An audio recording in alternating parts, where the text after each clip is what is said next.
Bienvenido al programa de formación remota en español del Centro NOSTAC.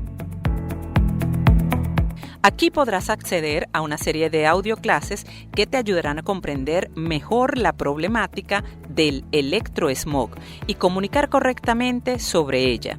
Además, obtendrás una capacitación profesional sobre la tecnología NOSTAC, su funcionalidad y aplicaciones.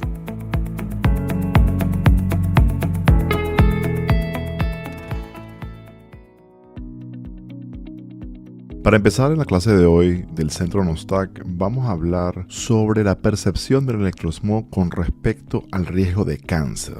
Una de las cosas que sucede normalmente cuando las personas empiezan a aprender acerca del problema electromagnético es que centran su atención en el riesgo de cáncer asociado. Y algunas personas se frustran al escuchar y al leer los reportes científicos al respecto, donde no existen unas conclusiones definitivas respecto al riesgo de cáncer asociado y la exposición electromagnética. Y esto se debe a que determinar que una sustancia, un elemento, sea cancerígeno definitivamente para el ser humano requiere una gran cantidad de estudios epidemiológicos y estudios doble ciego que normalmente pueden llevar varias décadas en realizarse. Esto no significa tampoco que no haya una relación que se haya conseguido ya en la actualidad con respecto al riesgo de cáncer y la exposición al electrosmog. Lo que esto significa es que todavía se están realizando estudios para poder llegar a una conclusión si definitivamente existe una relación inequívoca respecto al riesgo de cáncer. Normalmente también me preguntan, pero ¿el riesgo de cáncer es mayor con respecto a las líneas de alta tensión o a las radiofrecuencias? Cabe destacar que todavía no se ha conseguido evidencia que una exposición sea más dañina que otra. Solamente se ha conseguido elaborar tesis alrededor de lo que deducimos. Definitivamente puede ser de mayor riesgo, y es las exposiciones industriales. Entonces, cuando una exposición es de carácter industrial, es cuando el riesgo de cáncer se hace más acentuado. Ahora puedes preguntarte, ¿pero qué es lo que la ciencia hasta ahora ha dicho con respecto al electrosmog y al riesgo de cáncer? Para eso tenemos que referirnos al comunicado de prensa número 208, o el boletín 208 del 31 de mayo del 2011, efectuado por la Agencia Internacional de Investigación del Cáncer, que es un brazo de la Organización Mundial de la Salud. En esa fecha, este organismo emitió un comunicado en el cual estableció una reclasificación para los campos electromagnéticos de radiofrecuencias en microondas y los categorizó como posiblemente carcinógenos o carcinogénicos en humanos. En este reporte de la Agencia Internacional de Investigación del Cáncer vamos a leer entonces: la organización está primero declarando, el statement principal es que estamos hablando de una exposición relacionada al uso del teléfono celular y un posible riesgo de cáncer más asociado por estudios preliminares que relacionaron a el desarrollo y el incremento de un tipo de maligno de tumor cerebral llamado glioma. Basado en esos resultados preliminares, la Agencia Internacional de Investigación del Cáncer entonces realiza con un grupo de trabajo que reúne en Lyon, en Francia, del 24 de mayo al 31 de mayo, una revisión de toda la evidencia científica y estudios disponibles que podían validar entonces y confirmar este riesgo de cáncer previamente encontrado en un estudio específico. Este estudio específico, por cierto, es el estudio Interphone.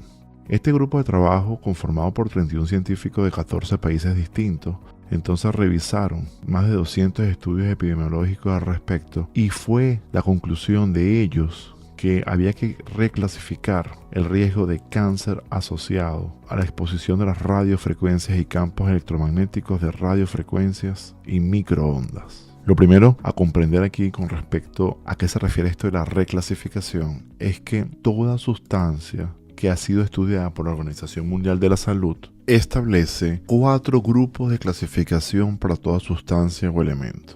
En el grupo 4 es el grupo donde se encuentra todo agente, toda sustancia y elemento que, de acuerdo a la evidencia científica disponible y a los estudios que se han realizado, una sustancia que está clasificada dentro del grupo 4 de la Agencia de Investigación del Cáncer es un agente que se considera que no es cancerígeno para los seres humanos. Es un agente con ninguna probabilidad de efecto cancerígeno para los seres humanos. Esa categoría no significa que ese elemento mañana no sea reclasificado, sino que lo que significa es que para el momento todo elemento que se encuentra en la categoría 4, grupo 4, es un elemento en el cual la evidencia sugiere una falta de riesgo cancerígeno, porque no existen ningún tipo de estudio en humanos o en animales experimentales que muestre una indicación de un posible riesgo. En este grupo 4, previo a este boletín 208 y a esta reclasificación que se le hizo a la exposición a los campos electromagnéticos de radiofrecuencia específicamente o principalmente relacionados al teléfono móvil, este era el grupo en el cual se encontraban las radiofrecuencias de los teléfonos celulares y todo lo que era el espectro microondas de telecomunicaciones. Y este boletín 208 es exactamente con el único objetivo fue designado para notificar acerca de una reclasificación a los campos electromagnéticos. Entonces veamos los otros 3 grupos de estos 4 grupos de clasificación de riesgo de cáncer asociado a un elemento o sustancia específica. Ya sabemos que el grupo 4 representa sustancias que no representan ningún tipo de riesgo asociado cancerígeno. No existe evidencia que indique tal relación, no existen estudios suficientes que indiquen posibles riesgos. Luego viene el grupo 3. El grupo 3 es aquellas sustancias que aún no siendo clasificadas como cancerígenas, son sustancias que han encontrado cierta evidencia que pueden haber mecanismos en animales que esta sustancia les pueda inducir cáncer, siendo limitada evidencia de que existan los mismos mecanismos en seres humanos. Entonces, habiendo, repito, mecanismos de carcinogenicidad en animales experimentales, no representan estos mismos mecanismos que operen en seres humanos. Entonces se clasifica dentro del grupo 3. Cabe destacar que lógicamente una sustancia que pueda estar clasificada entre el grupo 3 pueda llevar a la comunidad científica a decir se requiere más investigaciones para determinar si existen otros mecanismos que pueden operar que sí se puedan relacionar con seres humanos. Luego vamos a la clasificación del grupo 2. En el grupo 2 es interesante porque existen una subclasificación, grupo 2A y grupo 2B. Y entonces tenemos que el grupo 2A son aquellos agentes que se les considera probablemente cancerígenos para los seres humanos. Y en el grupo 2B son aquellos agentes o elementos posiblemente cancerígenos para los seres humanos. Aquí pueden ver la diferencia. 2A probablemente cancerígenos, mientras que el 2B posiblemente cancerígenos. ¿Por qué esta distinción? Leemos en el mismo boletín que existe una explicación respecto a esta diferenciación y radica en el hecho de que en el grupo 2B existen suficientes estudios experimentales en animales donde se han conseguido evidencia inequívoca de relación cancerígena en animales y una limitada evidencia en estudios en humanos o no suficiente como para ver esa misma relación carcinogénica, pero queda la puerta abierta a que haya una posible relación, aún faltando suficiente evidencia para ver esa vinculación. Y es por eso entonces que se considera posiblemente cancerígeno para los seres humanos. En cambio, en el grupo 2A tenemos que el agente o sustancia que se clasifique como probablemente cancerígeno para los seres humanos se refiere a aquellos estudios sobre sustancias o agentes ambientales que existe suficiente evidencia científica en estudios experimentales en animales con una evidencia fuerte y contundente cancerígena, aún habiendo limitada evidencia cancerígena o insuficiente en seres humanos, se ve una relación directa que opera los mismos mecanismos en animales que en humanos que llevan a estos animales a tener esta reacción cancerígena. Por tanto, se considera automáticamente relevante que probablemente el mismo riesgo se encuentra en seres humanos, aun cuando se sigan investigaciones al respecto. Y por último tenemos el grupo 1.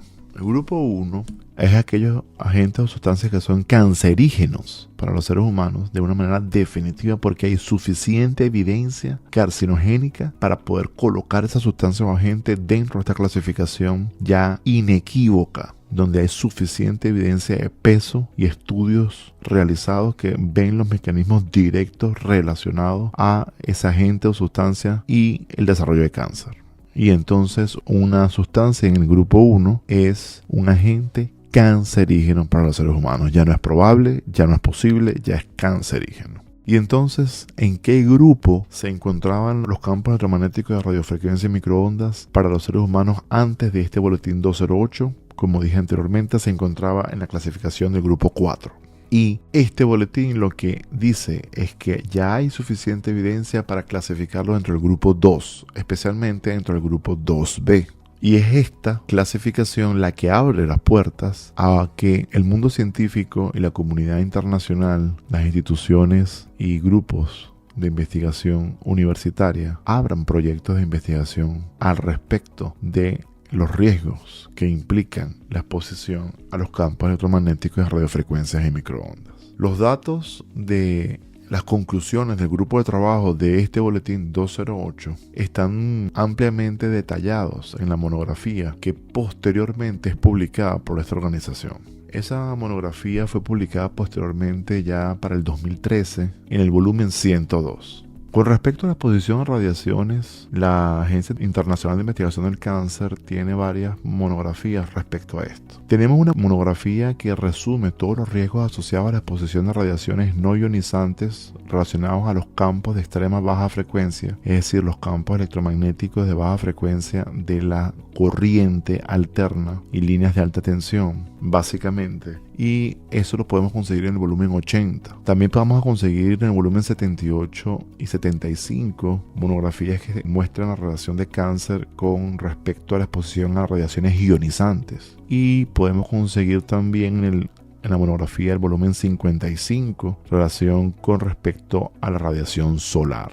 Estas serían las 5 monografías relacionadas a la exposición a las radiaciones tanto ionizantes como no ionizantes. Recordemos que los campos electromagnéticos de radiofrecuencia y microondas se encuentran dentro de la clasificación de radiaciones no ionizantes, que como hemos dicho anteriormente en previos episodios, esta es la razón inicial del por qué originalmente la ciencia no consideraba relevante estudiar riesgos asociados a la salud con respecto a las radiaciones no ionizantes, por tratarse de radiaciones débiles que no traían suficiente energía como para ionizar el ambiente. Luego es que se ha descubierto, y especialmente en la última década, que existen otros mecanismos que conllevan efectos biológicos y problemas de salud a largo plazo ante la exposición incluso de radiaciones no ionizantes, cuando éstas provienen de fuentes artificiales, así como las telecomunicaciones. Volviendo a esta clasificación del 31 de mayo del 2011, el boletín 208, posteriormente esta organización, justo el mes siguiente, ya para el 22 de junio del 2011, posterior a la publicación de la IARC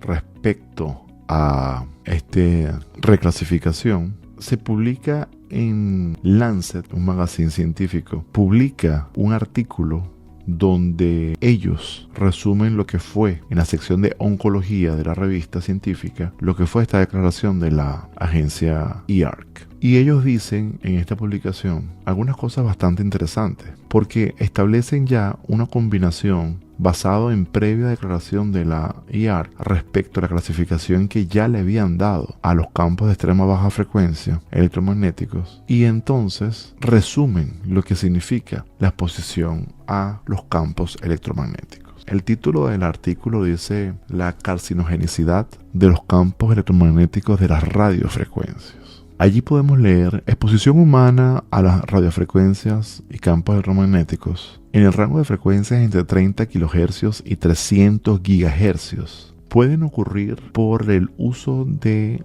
equipos personales como el teléfono móvil, los teléfonos inalámbricos, señales de Bluetooth e incluso aparatos de radio. También puede provenir de exposiciones a fuentes ocupacionales, calentadores eléctricos y radares de alta potencia pulsada. También, ellos dicen en este artículo, puede provenir por fuentes tales como estaciones de radiobase de telefonía móvil, antenas de transmisión de televisión, equipos médicos y un conjunto de otras tecnologías y aparatos eléctricos y electrónicos. Normalmente, dice en este artículo, trabajadores están expuestos a RF y EMF, es decir, a radiofrecuencia y campos electromagnéticos. Recordemos que EMF es las siglas para campos electromagnéticos en inglés. En español lo vamos a conseguir como la CEM, CEM. Normalmente, dice allí, los trabajadores se encuentran expuestos a fuentes de campo cercano. Y la población en general recibe las grandes dosis de exposición provenientes de transmisores que están pegados a su cuerpo o cercanos a su cuerpo. En este caso, ellos hacen la distinción especialmente del teléfono móvil y dejan saber que exposiciones más elevadas en el trabajo ocupacionales pueden dar una acumulación mayor de energía de radiofrecuencias que va al cuerpo del individuo proveniente de estas fuentes que pueden exceder lo que te puedes recibir del teléfono móvil. Y de esta forma, este artículo, de una manera bastante global, identifica lo que es el problema de las radiofrecuencias y va analizando cada uno de los factores involucrados en los distintos tipos de exposiciones que existen presentes en nuestro día a día, provenientes de los distintos tipos de tecnologías de telecomunicaciones que usamos. Hacen análisis no solamente del teléfono celular, sino también hacen análisis de lo que significaría la exposición a un teléfono inalámbrico, de esos que se utilizan en los hogares. Hacen una distinción entre la exposición de un teléfono GSM y la tercera generación de teléfonos móviles. También el cómo tener el teléfono pegado a la oreja para hacer una llamada de voz puede resultar en una absorción mayor de energía de radiofrecuencia que va directamente al cerebro, y que dependiendo del diseño del teléfono, la posición en la cual se tenga el teléfono y la cercanía con relación a la antena en la cual ese teléfono tiene, entonces va a depender también de la absorción de energía. También hacen la distinción de que en niños significa una absorción mayor de energía hasta 2 veces más alto para el cerebro del niño y hasta 10 veces más alrededor del cráneo. Asimismo, hacen la distinción de cómo el solo uso de manos libres puede reducir esa exposición directa al cerebro. También dan datos específicos estadísticos sobre el estudio de Interphone y lo que consiguieron con respecto a más de 2.708 casos de glioma, este tipo de tumor cerebral maligno. Y así este artículo es de extremo valor y te sugiero que si quieres compartirlo con médicos, con profesionales de la salud, este es el mejor artículo al cual te puedes referir después de tener el boletín 208 donde se oficializa la reclasificación. No es en el boletín 208 donde vas a conseguir información más detallada respecto a esto. Es aquí en este artículo de oncología donde vas a conseguir no solamente que te hablan del estudio Interphone y te dan datos específicos, sino también te hablan de una investigación de un grupo sueco y donde estudiaron relaciones entre el teléfono móvil y el teléfono inalámbrico en el hogar y el desarrollo de gliomas, de un neuroma acústico, de meningiomas, y te muestran distintas estadísticas del aumento de estos valores cuando se relaciona a un mayor uso de las radiofrecuencias de campo electromagnético o a las radiofrecuencias de las telecomunicaciones. Pero quizás lo más importante de este artículo puedo describir que es que el grupo de trabajo, luego de toda la revisión, revisando más de 40 estudios, este grupo identifica que existen unos mecanismos relevantes, no solo de carcinogenicidad, sino también mecanismos relevantes de relación genotóxica y efectos en la función inmunológica, en la expresión de las proteínas y los genes, en las señalizaciones de las células, en el estrés oxidativo y en la apoptosis celular, relacionado a la exposición de este tipo de radiación no ionizante de las telecomunicaciones.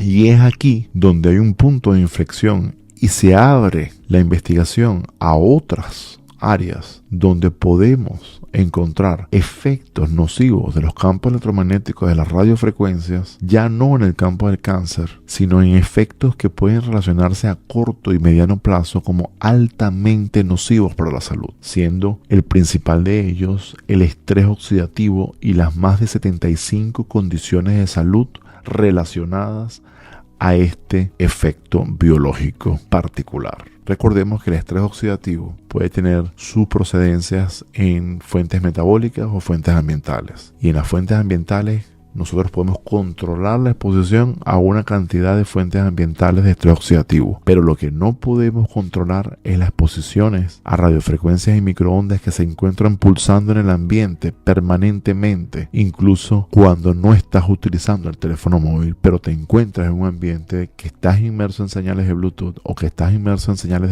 de Wi-Fi permanentemente. Estás inmerso en radiobases de telefonía móvil 4G que están continuamente pulsando señales de radiofrecuencia y microondas. Estos son fuentes ambientales de estrés oxidativo sobre el cual no tenemos control de apagar o decir ya no quiero estar expuesto a esto en este momento. A diferencia de otras fuentes de estrés oxidativo ambientales, sobre el cual sí tenemos control, como el aire contaminado, como la exposición excesiva a la radiación solar y como otras sustancias tóxicas químicas que pueden haber en un ambiente y simplemente con salir de ese ambiente reduce la exposición.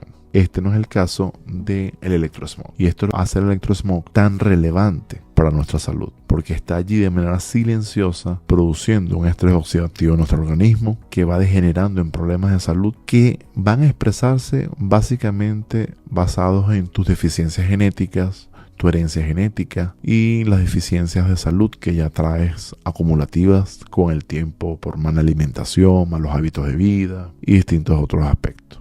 Bien, y por último entonces podemos decir que esto es todo lo que podemos describir con respecto al boletín 208 de la Agencia de Investigación del Cáncer, la IARC, y todo lo relevante con respecto a la clasificación de cáncer. Recuerda revisar la información relacionada que he mencionado en el episodio de hoy y recuerda siempre también que, como hemos dicho en episodios anteriores, para el mundo científico el riesgo de cáncer y los campos electromagnéticos no es el riesgo mayor o el de mayor interés.